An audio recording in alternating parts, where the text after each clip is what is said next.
Life is full of unexpected surprises. Some are once-in-a-lifetime opportunities. Manny Lopez got one of those opportunities and was ready to bag a record-sized ulua. Hey, shoot. All right, Manny. Ah, big fish. Ah, all right. Oh, wow.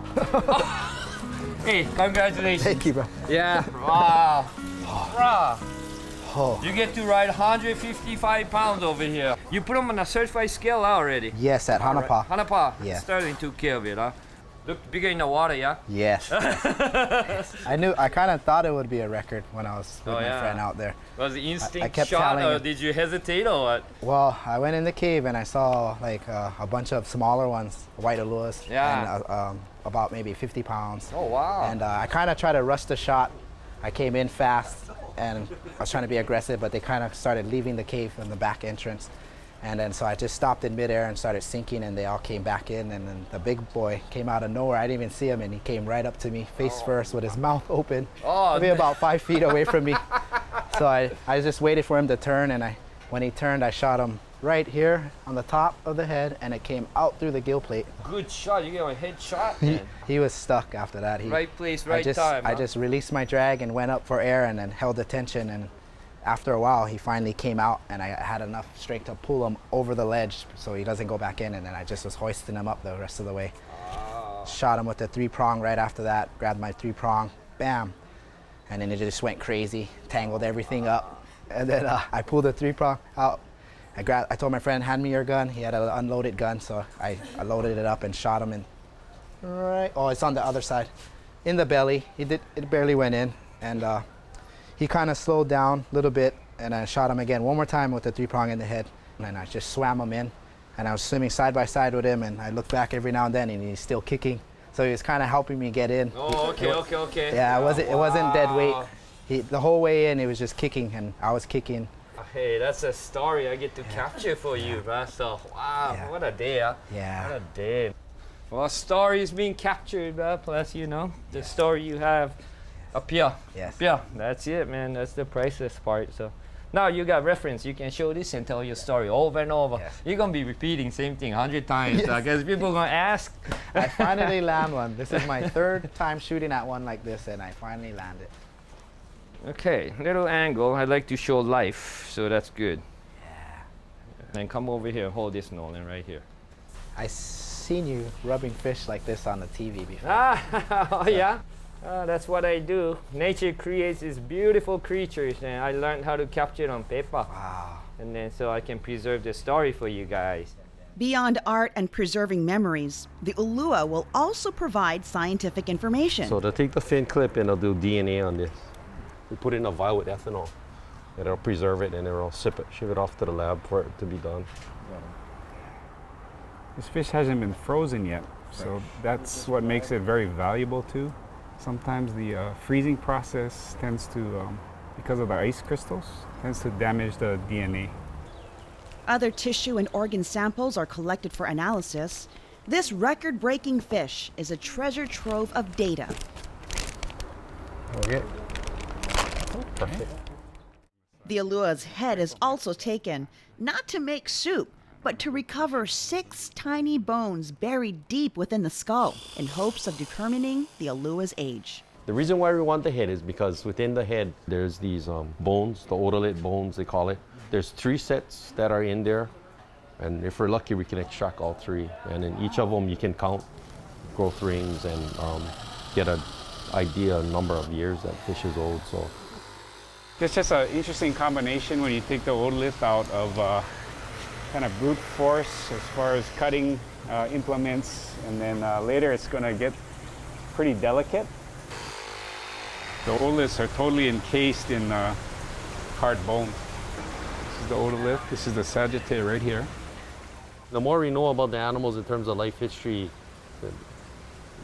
the better we can manage the fisheries in terms of age, maturity, seasonality, and what these fish are doing. So there's the last of the complete set.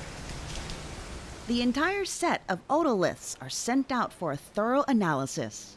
Growth rings are counted, and some of it is subjected to carbon-14 dating. not all of the ulua is surrendered to science. Woohoo! Look at that thing. Look at an ahi base. Yeah, solid. Now that's a fishing tail. Look at the size of that thing, huh? Meanwhile, Naoki puts the finishing touches on that Gyotaku print. He says coloring the fish brings it back to life.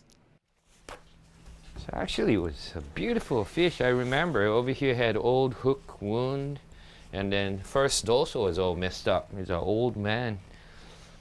I wish I could say was eaten by 50 different people, but you know, sometimes ulua this big, I'm sure a lot of people are familiar with ciguatera. You gotta be careful. So Manny, here it is. It's done. Yeah, finally. Yeah, it shows the size and make sure I got everything right. Yeah, you speared this one. So Yes. instead of spear fishing, I put speared while free diving. Yes. You know, use tank. This was free dive. Yes. Your lungs. Yes. Yeah, yeah, and then no shore. Yeah, and then shore. date. This is another story captured for you. Yeah. Plus, you wearing one too, but Oh, look yes. at you. Forgot. Look at this. Go. Whoa! 155 pound. Right on, man. Thanks again for Yes. the opportunity Oh, yes. to do this. Thank and you. the Thank story again you shared with us is unreal. Yes. Yeah. So yeah, this will be part of your family for a long time, I think. Yeah. Very beautiful. And now, Dave Lancaster and Tackle Tips, brought to you by Hanapa'a Hawaii. How's it? We're here at Hanapa'a Fishing Company in Kalihi. We're here with Larry Tang, and we're going to show you how to use power tools for fish. Hey, Larry. Okay, what are we doing today? Well, we're making braided line. Braided lines, monofilament is kind of difficult to get it, so you got to make your own. Okay, they don't make this And pre-made. No, Okay. the monofilament is just something that you have to homemade. It's a old school type. It's good for leadering and stuff like that. It's better gripping, you know, So softer. the main purpose is to give you a better grip Yeah. and make it stronger too, right? And these some of the things that I make a shortened version of it. Okay, and this is the finished product itself.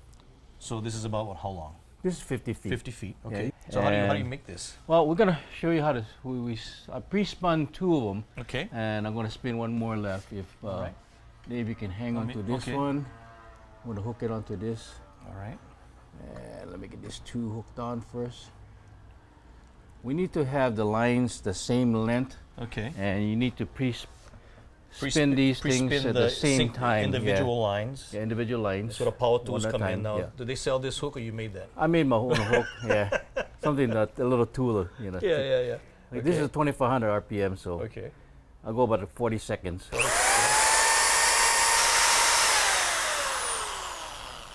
Okay, very important that you keep the line the same length as well as the time on the Okay. spinning the same time, and keep the thing taut. Keep it taut. Okay. And I need to transfer these 3 lines together onto a swivel, ball bearing swivel, and you got to make sure you catch all 3, and so we can spin this on the ball bearing swivel.